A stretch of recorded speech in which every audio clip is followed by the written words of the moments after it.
Excuse me Lakshmi ఇక్కడే ఉన్నావా? శుభవార్త. తండ్రి పేరు చెప్తేనే మండిపడే రంగా ఇప్పుడు తనే కిడ్నీ ఇవ్వబోతున్నాడు. నాకు చాలా ఆనందంగా ఉంది. నాకు చాలా ఆనందంగా ఉంది. అయితే ఈ విషయం పిల్లల దగ్గరికి వెళ్ళి చెప్తా. నువ్వు పిల్లల్ని ఇంకా మర్చిపోలేదా? అదేమిటండి, రంగా తన తండ్రికి కిడ్నీ దానం చేస్తాడని ఏనాడన్నా ఊహించామా? అలాగే మన పిల్లల్లోనూ మార్పు రావచ్చుగా. అలాగే, నీ కోరిక ఎందుకు కాదనాలి? సిగ్గులేదు? ఇప్పుడు దాకా ఎక్కడ బలాదూరు తిరిగొచ్చావు? పో అవతలకి. రంగడొచ్చి ఇంటి మీద దౌర్జన్యం చేస్తే దిక్కు దివాడం లేదు. అసలు మగాడవేనా? అది కాదు, ఆ టైంలో నేను ఇంట్లో లేను. రాణి, అది కదా మాట. అయ్యో, ఇదిగో అసలు జరిగిన విషయం ఏంటో తెలుసా? నాకేం చెప్పదు. ఎందుకు ఆవేశపడతావు? నేను ఇంట్లో లేను. కథ చెప్తున్నావా?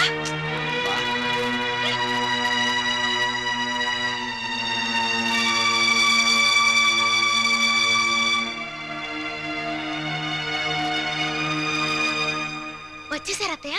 బాగున్నారా మావయ్య? నువ్వు బాగున్నావమ్మా? నేను బాగున్నాను. ఏమండి, ఎవరు వచ్చారో చూడండి. అత్తయ్య మావయ్య వచ్చారు. గౌరవనీయులైన నాన్నగారు, ప్రియమైన అమ్మగారు, పర్మనెంట్ గానే వెళ్ళిపోతున్నామని పెద్ద పౌరుషంగా వెళ్ళిపోయారు. ఎక్కడికి వెళ్ళినా టెంపరీ స్వాగతమే లభించిందన్నమాట. ఏమన్నా అంటే ఆత్మాభిమానం. అన్ని చచ్చినా ఆత్మాభిమానం మాత్రం చావలేదు. అత్తయ్య,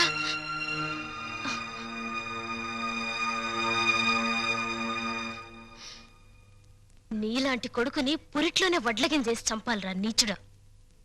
ఓం స్వామియే శరణం శరణమయ్యప్ప. ఓం స్వామియే శరణం శరణమయ్యప్ప. ఓం స్వామియే శరణం శరణమయ్యప్ప. ఓం స్వామియే శరణం శరణమయ్యప్ప. ఓం స్వామియే శరణం శరణమయ్యప్ప. ఓం స్వామియే శరణం శరణమయ్యప్ప. నమస్కారం, నమస్కారం. తమని చూస్తే ఏదో ఉన్నత కుటుంబం నుంచి వచ్చినట్టున్నారు. ఏమైనా కష్టాలా? మరి ఇంకే రండి, పంచుకుందాం.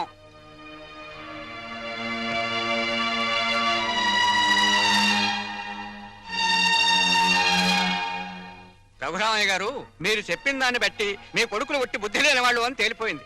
ఆస్తి మీ స్వాధీతం అంటున్నారు గనక మీరు రాసిన వీలునామా చెల్లదు అని ఒక్క నోటీస్ కొట్టండి. ఆస్తి మీ చేతికి వస్తుంది. దెబ్బకి వాళ్ళకి బుద్ధి వస్తుంది. వాళ్లకు బుద్ధి చెప్పాలని నేను రాసిన వీలునామాని రద్దు చేసి నేను బుద్ధి తక్కువ పని చేయను. భగవంతుడిచ్చిన రెక్కలున్నాయి, ఏదో ఒక పని చేసి బతుకుతాం.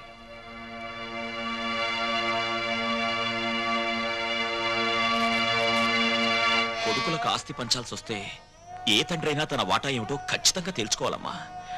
అప్పట్లో ఏముండి పిల్లల్ని పెంచి పెద్ద చేశాం, ఇప్పుడు ఆ మాత్రం మాకు మేము సంపాదించుకుని బతకలేమా అన్న ధీమా శుద్ధ తప్పు. ఒక వయసు వచ్చాక మనసులో ఆవేశం ఉంటుంది తప్ప పూర్వంలా కష్టపడే సత్తా ఒంట్లో ఉండదమ్మా.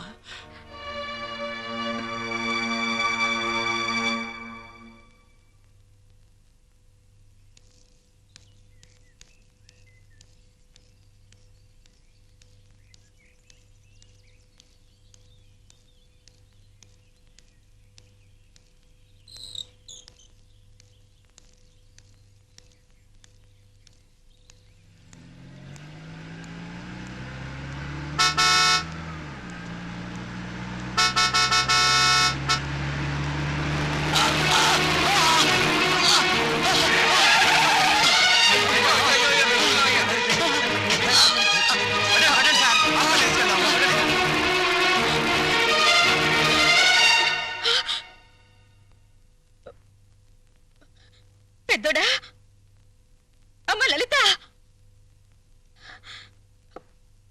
రాము. ఏమైంది అత్తయ్య? ఒరే పెద్దోడా, మీ నాన్నను కారు గుద్దిందిరా. రక్తం చాలా పోయిందలా. హాస్పిటల్లో చేర్పించారు. అక్కడ ఖర్చులకు కూడా నా దగ్గర డబ్బు లేదు. నువ్వు కాస్త పెద్ద మనసు చేసి ఏదైనా సాయం చేస్తే.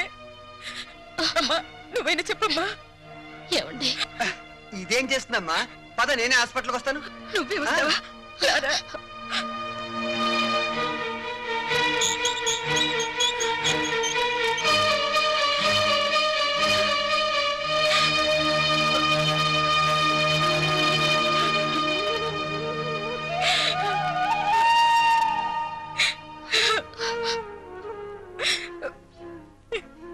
ఎలా బ్రతికిన ఆయన ఎలా అయిపోయారో చూసావా?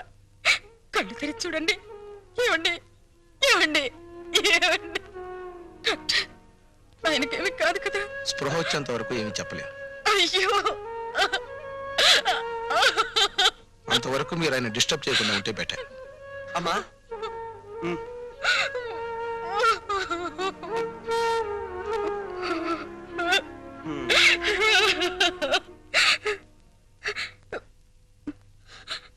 పెద్దోడా, అమ్మా చిన్నోడికి సుమతికి ఈ విషయం కబుర్ చేయరా?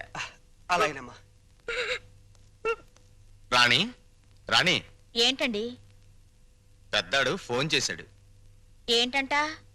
రామేశ్వరం వెళ్ళిన శనేశ్వరం తప్పనట్టు మా ముసలాడికి యాక్సిడెంట్ అయిందట, వెంటనే రమ్మని ఫోను. నేను రాను, మీరు వెళ్ళండి. అది కాదు రాణి, ఈ పరిస్థితిలో మనం వెళ్ళకపోతే నలుగురు మన మొహం మీద ఉమ్మేస్తారు. సరే, మొక్కుబడిగా వస్తాను. అది మీరు వెంటనే వస్తానంటేనే.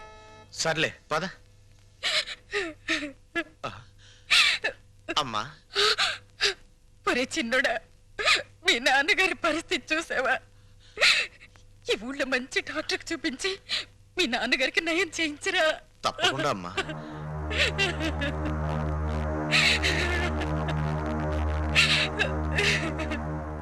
పెద్దోడా, డాక్టర్ గారు ఏమన్నారు?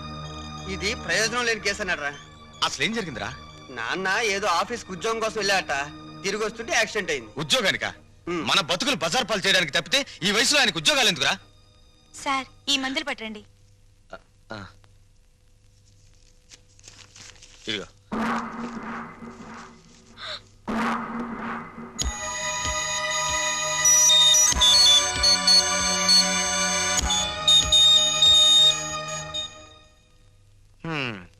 ఒరే పెద్దోడా, 4 రోజులుగా ఇంటికి కూడా వెళ్ళలేదు. నా పనులన్నీ ఆగిపోయాయి. నాన్నగారి దగ్గర నువ్వు ఉండు, అవసరమైతే కబురు చేయి, నేను వస్తాను. ఇలాంటి పరిస్థితుల్లో నువ్వు నన్ను ఒంటరిగా వదిలేసి వెళ్ళిపోతే ఎలారా? నువ్వు నా పక్కనుంటే నాకు కాస్త ధైర్యంగా ఉంటుంది. అది కాదురా పెద్దోడా, పాల డబ్బా ఫ్యాక్టరీలో బోల్డని పనులున్నాయి. ఒక్కరోజు నేను లేకపోతే ఎంత నష్టం వస్తుందో తెలుసా? ఈ మనిషి చావను చావడు, బతకను బతడు, మధ్యలో మనల్ని చంపుతున్నాడు. ఏమండి? డాక్టర్ గారు మిమ్మల్ని రమ్మంటున్నారు. నాన్న రేయ్, ఏ మందులకో అయి ఉంటుంది. ఆ డబ్బుంటే రేపు ఆయన పోయాక దహన సంస్కారాలకైనా పనికొస్తుంది. మిస్టర్ రవి, మీ నాన్నగారి పరిస్థితి చూస్తుంటే ఆయన బతకడం చాలా కష్టం అనిపిస్తోంది. ఈ విషయం ముందే తెలుసుంటే పోయాక వచ్చిండేవాడిని. అనవసరంగా టైం వేస్ట్ చేసుకున్నాను. ఆయన ఇంకో 24 గంటల కంటే ఎక్కువ బతకరు. మీరు ఆయన ఇంటికి తీసుకెళ్ళటం మంచిది.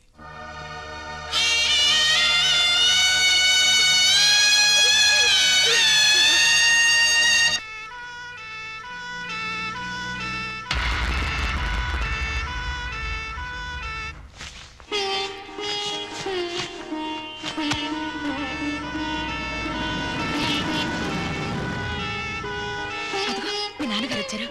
ఆ దిండు పాడ దగ్గర వేయమా, మెత్తగా ఉంటుంది. ఇటివ్వండి. అమ్మా లలిత, కరెంటు పోతుందేమో, విసర్కర వెతుకో. అలాగే అత్తయ్య. నేను వెళ్ళి మీ నాన్నగారిని తీసుకొస్తాను.